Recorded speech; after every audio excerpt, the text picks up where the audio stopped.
Hello everyone, this is Suzanne and God Crochet and Chatter. Welcome back. I'm drinking some very tasty Arizona peach tea. Wow, came in a huge can, only 10 calories. Can you believe it? Tastes pretty good. All right, first of all, hi everyone, how you doing? We had a great day. Already went out on our walk. I come back and put my little jammy top on. I was very warm, so I needed to cool down a little bit.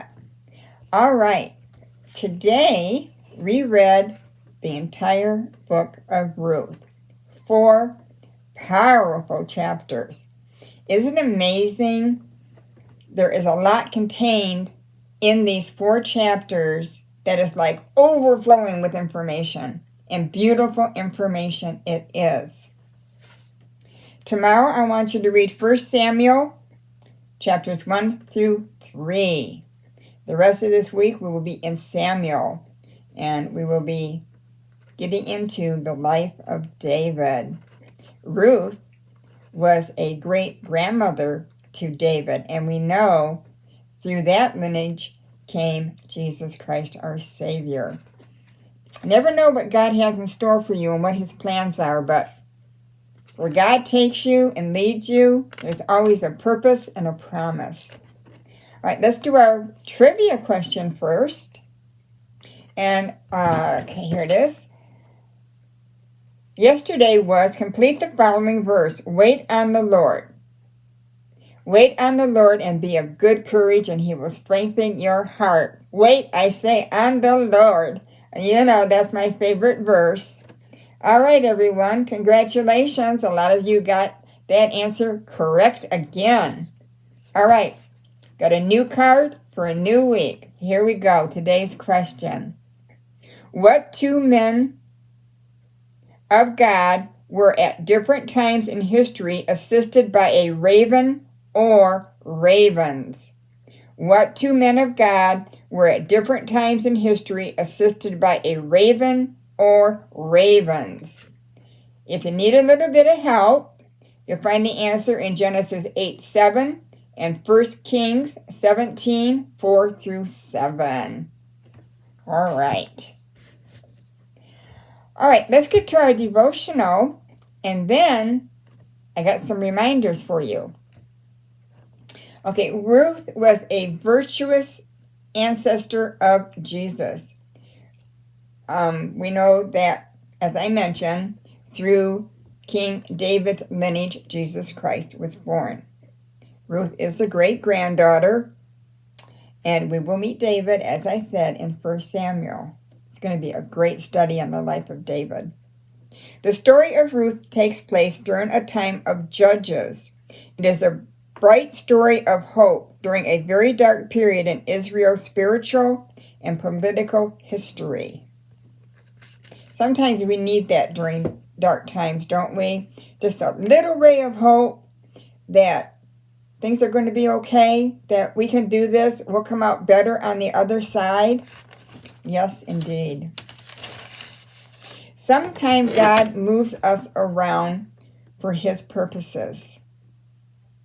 Have you ever been asked to move or to leave a place that you were very comfortable in?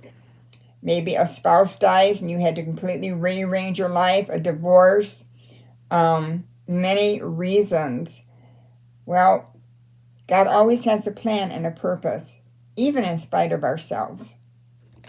Well, Naomi's husband dies, and her 2 daughter-in-laws, Oprah and Ruth, wanted to stay with Naomi.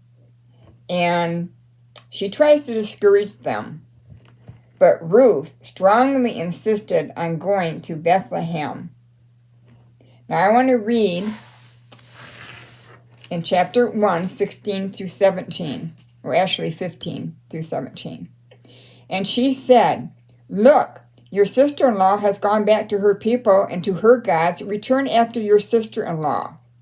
Now perhaps here Ruth had an idea that, do you know how hard it's going to be on you being a Moabite? Coming with me? Do you have any idea what you might go through? And she really tried to discourage her. But listen to what Ruth says. Entreat me not to leave you or to turn back from following after you. For wherever you go, I will go, and wherever you lodge, I will lodge. And your people shall be my people, and your God my God. Where you die, I will die, and there will I be buried. The Lord do so to me, and more also, if anything but death parts you and me. Wow, what a great, deep love she had for her mother-in-law. Even though her mother-in-law said, I don't have any more sons to give you, she didn't care. I want to go with you. So they're both kind of by themselves. Kind of the outlook isn't too good. But Ruth does not want to leave Naomi. In fact, it says, the daughter-in-laws lift up their voices and wept again, but Oprah kissed her mother-in-law. But Ruth clung to her. Can you imagine clinging to somebody, begging them, please don't leave me, please don't, and the tears running down their faces? And so after that, Naomi didn't speak about it anymore and allowed her to come along with her. So they returned to Bethlehem. Ruth pursues Boaz. What a beautiful love story. You know, sometimes women can be aggressive and they can pursue somebody. And she had her eye on Boaz.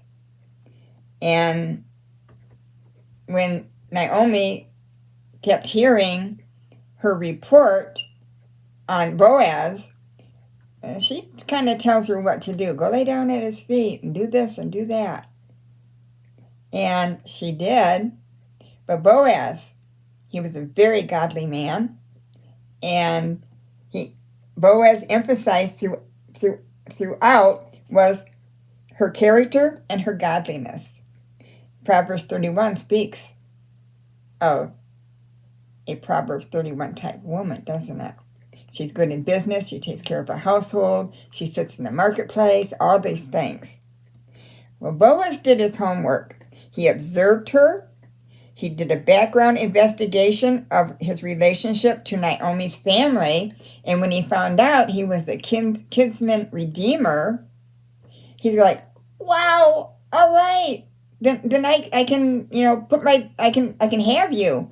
But being the gentleman that Boaz was, he went to the one that was next in line to be able to take Ruth as a husband, and he didn't want her.